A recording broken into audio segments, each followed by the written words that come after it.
বউবাজারের ঘটনা আপনাদের সামনে রাখবো, যেখানে একজনের মৃত্যু হয়েছে। নির্মলচন্দ্র স্ট্রিটে ছাত্রাবাসে গণপিটুনির অভিযোগ, মোবাইল চুরির অভিযোগে হাত পা বেঁধে মারধর করা হয়েছে বলে অভিযোগ ছাত্রাবাসের কয়েকজন আবাসিকদের বিরুদ্ধে। আরো বিস্তারিত আমরা এই নিয়ে জানবো। দুই প্রতিনিধি আমাদের সঙ্গে সরাসরি রয়েছেন আমাদের সঙ্গে ঝিলম করঞ্জাই এবং ময়ূখ ঠাকুর চক্রবর্তী। শুরুতে ঝিলম, পুরো ঘটনাটা চাইবো তুমি দর্শকদের সামনে তুলে ধরো।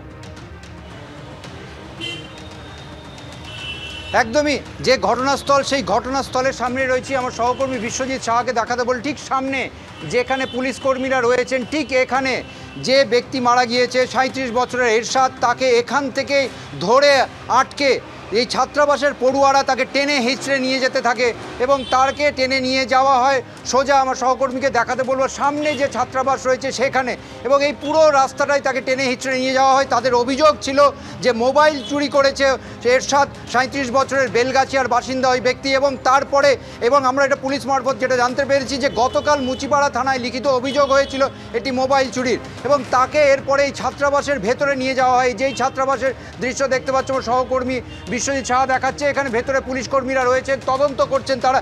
সেখানে নিয়ে গিয়ে তাকে মারধর করা হচ্ছিল বলেই অভিযোগ। এবং এর পাশাপাশি যেটা জানা যাচ্ছে যে এই মারধরের ঘটনার কথা জানতে পেরে আশপাশ থেকে বউবাজার থানায় জানানো হয় খবর। বউবাজার থানায় জানানোর পর বউবাজার থানার থেকে পুলিশ এসে তাকে উদ্ধারের চেষ্টা করে। তবে সেইখানে এই গেট বন্ধ করে রাখা ছিল পুলিশের তরফ থেকে। যেটা জানা যাচ্ছে গেট বন্ধ থাকায় তারা ভেতরে ঢুকতে পারছিলেন না, ভেতর থেকে আওয়াজ আসছিল এবং তারা বারবার ভেতরে ঢোকার চেষ্টা করেছেন। আধ ঘন্টা তারা অপেক্ষা করেন। পুলিশের যে ফোর্স সেটা বাড়তে থাকে এবং বাড়তে থাকার পর শেষমেশ গেট খোলে, এবং গেট খোলার পর তারা ভেতরে যখন যান তখন তারা দেখতে পান যে ওই আহত যে যুবক তাকে নিয়ে আসা হয়, তাকে নিচে নিয়ে আসা হয় এবং তাকে এখান থেকে নিয়ে গিয়ে কলকাতা মেডিকেল কলেজ হাসপাতালে নিয়ে যাওয়া হয় জরুরি বিভাগে। হাসপাতাল সূত্রে যেটা জানা যাচ্ছে যে তার শরীরে রক্তের কোনো চিহ্ন না থাকলেও তার পায়ের যথেষ্ট চোট ছিল, যে আস্তে আস্তে কথা বলছিল, জীবিত ছিল, তবে অত্যন্ত গুরুতর অবস্থায় ছিলেন। এবং এই পরে চিকিৎসা শুরু হওয়ার পর তার আচমকা মৃত্যু হয় এবং মৃত্যুর পরেই পরিস্থিতি আরও গুরুতর হয়। এবং এই ছাত্রাবাসের ইতিমধ্যে 14 জনকে আটক করে জিজ্ঞাসাবাদ করা হচ্ছে। ঘটনাস্থলে ডিসি সেন্ট্রাল এসেছিলেন এবং পুলিশের আমি ছিলাম, তুমি আমাদের সঙ্গে থাকো। কিন্তু পুলিশ এখনো পর্যন্ত মুচিপাড়া থানা তদন্তে নেমেছে। এখনো পর্যন্ত প্রাইমারি ইনভেস্টিগেশনে কি পুলিশ জানাচ্ছে, মুচিপাড়া থানা ঠিক কি ঘটেছে? ময়ূখ, দেখো সুরজিৎ, তোমায় যেটা জানাই যে মুচিপাড়া থানায় ইতিমধ্যেই বেশ কয়েকজন ছাত্র যারা ওই ছাত্রাবাসে থাকতো তাদেরকে ডিটেইন করে জিজ্ঞাসাবাদের প্রক্রিয়া শুরু করেছে। প্রাথমিকভাবে ওই যুবক এরশাদ আলম, 37 বছর বয়স, তাকে ওই ছাত্রাবাসের ভিতর থেকেই পাওয়া যায় এবং মেডিকেল কলেজ হাসপাতালে নিয়ে যাওয়ার পর যে ব্যক্তির মৃত্যু হয় তার শরীরে কোনো external marks of injury visible নয়, অর্থাৎ দৃশ্যত কোনো ইনজুরি মার্ক দেখা যাচ্ছে না।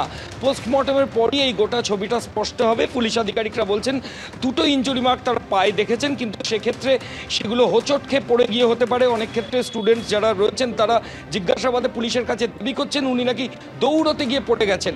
কিন্তু স্বাভাবিকভাবেই কয়েকটা প্রশ্ন সামনে আসছে। আমরা জানি যে Korpan Shah NRS medical college হাসপাতালে তাকেও 10 জন ডাক্তারির পড়ুয়া গ্রেফতার হয়েছিল এবং তাকেও পিটিয়ে মারার অভিযোগ সামনে এসেছিল। কিন্তু এক্ষেত্রে ইনজুরি মার্ক সামনে না থাকলেও কেন ওই ছাত্রাবাসের যারা স্টুডেন্টস ছিল তারা তাকে হাসপাতালে নিয়ে গেল না, এই প্রশ্নের কিন্তু কোনো উত্তর তদন্তকারী আধিকারিকরা পাননি। গতকাল মোবাইল চুরির ঘটনা ঘটলো, আজকে সকালে ওই যুবক যখন ওখান থেকে পাস করছে, সে যে টিভি মেকানিকের কাজ করতো যে দোকানের মালিক দাবি করছে যে তাকে ছাত্ররা টেনে হিঁচড়ে ভেতরে নিয়ে গিয়ে মারধর করেছে।